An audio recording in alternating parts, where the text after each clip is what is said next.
weeks, and months afterwards.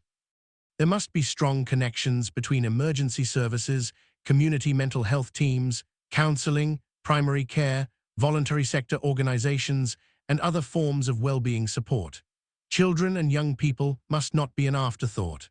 Another important issue is the inclusion of children and young people within these services. While it is positive that they will be able to access the proposed hubs, the concerns about dedicated services for younger people deserve serious consideration. Children and young people experience mental health difficulties differently from adults.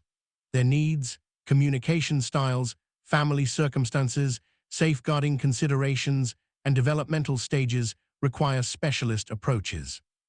We should not simply create adult services and assume that they will work equally well for children and young people.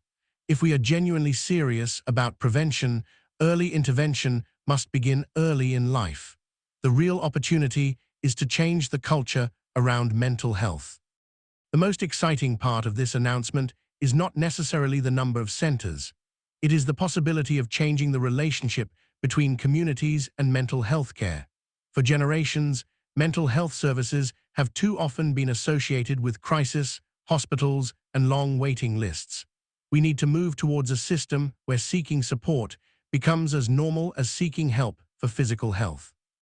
Imagine a future where someone experiencing significant anxiety knows where they can go, where a person experiencing emotional distress does not have to wait until they are suicidal before somebody takes them seriously, where a parent concerned about their child's mental well-being knows where to seek advice, where someone experiencing a crisis can access specialist care without automatically finding themselves sitting for hours in a busy A&E department.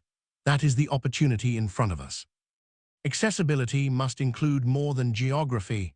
There is another lesson that should be considered carefully. Bringing services closer to people's homes is important, but accessibility is not simply about physical distance.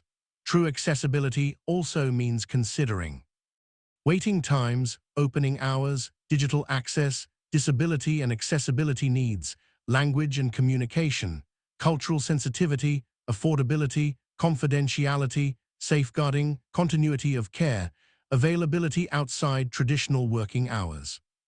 A center may be 5 minutes from someone's home and still be inaccessible if they cannot obtain an appointment, cannot communicate effectively with the service, or face a lengthy wait for follow-up support.